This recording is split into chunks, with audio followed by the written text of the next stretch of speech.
आप लोगों को लगता है कि एआई एक टूल है, एक असिस्टेंट है जो आप लोग के कमांड्स फॉलो करता है। But what if AI is not following you, in fact it's leading you? क्या ये कंट्रोल बिना आवाज का है?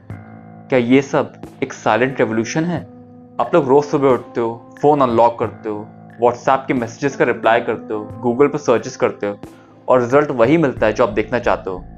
कभी सोचा है कि ये सब कंट्रोल कैसे हो रहा है? एआई आपका एंटरटेनमेंट डिसाइड करता है, चाहे नेटफ्लिक्स पे हो चाहे यूट्यूब पे हो, वो वही चीज़ें आपको रिकमेंड करता है जो आप देखना चाहते हो, जिसे आप देखना पसंद करोगे।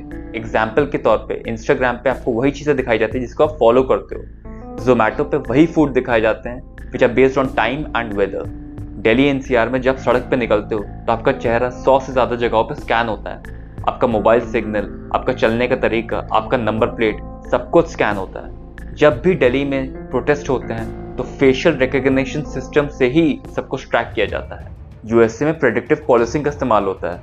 वहाँ पे एआई एनालाइज करता है कहाँ पे क्राइम हो सकता है on the basis of historical data. लेकिन ये उन लोगों के लिए नाइंसाफ़ी जो कि गलत समय गलत जगह पर रह रहे हैं।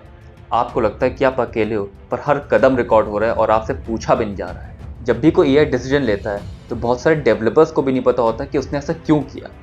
यूएसए में बहुत सारे लोन्स डिनाई कर दिए जाते हैं जिनका रीज़न पता ही नहीं होता। चाइना में तो ऐसा फेशियल रिकग्निशन सॉफ्टवेयर यूज़ होता है जो केवल 3 सेकंड में इंसान को आइडेंटिफाई कर लेता है, भले उसने मास्क ही क्यों ना पहना हो। हम लोग को लगता है कि एआई हमको फॉलो कर रहा है, लेकिन असल में वो खुद ही रूल्स बना रहा है। कुछ लोग का मानना है कि एआई एक एक्सीडेंटल क्रिएशन था, बट बहुत सी थ्योरीज ये भी कहती हैं that AI was not created, it was discovered. सबसे पहली इल्यूमिनाटी प्रेडिक्शंस। सीक्रेट सोसाइटीज़ ने हमेशा एक बात बोली है कि दुनिया को मशीन माइंड्स ही चलाएंगे, और वो भी बहुत पहले से। दूसरी, एल्बर्ट पाइक्स लेटर। ये लेटर एल्बर्ट पाइक ने माजीनी को लिखा था 1871 में, जिसमें उन्होंने 3 वर्ल्ड वॉर्स के बारे में लिखा था। पहली 2 वर्ल्ड वॉर तो हो चुकी हैं और तीसरी कभी भी हो सकती है।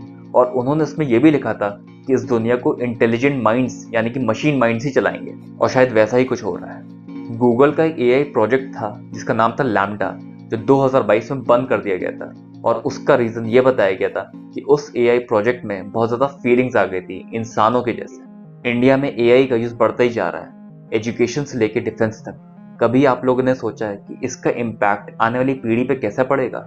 जब भी आप लोग YouTube या Instagram पे कुछ भी देखते हो तो स्क्रॉल करते हो और आपको वही वो कंटेंट दिखाता रहता है जो आपको पसंद आता है। आपको लगता है कि उस कंटेंट को आप डिसाइड कर रहे हो, पर क्या सच में आप डिसाइड करते हो? क्या आपको सच में लगता है कि एआई की केवल ये थ्योरीज हैं? अगर ये थ्योरीज हैं तो थ्योरीज और रियलिटी में फ़र्क क्या रह गया है? क्या सच है और क्या झूठ है? क्या सच में AI has taken over and we just don't know it yet? अगर आपको ये वीडियो अच्छी लगी, इंटरेस्टिंग लगी, तो इस वीडियो को लाइक करें, सब्सक्राइब करें और ज़्यादा से ज़्यादा शेयर करें। Thank you.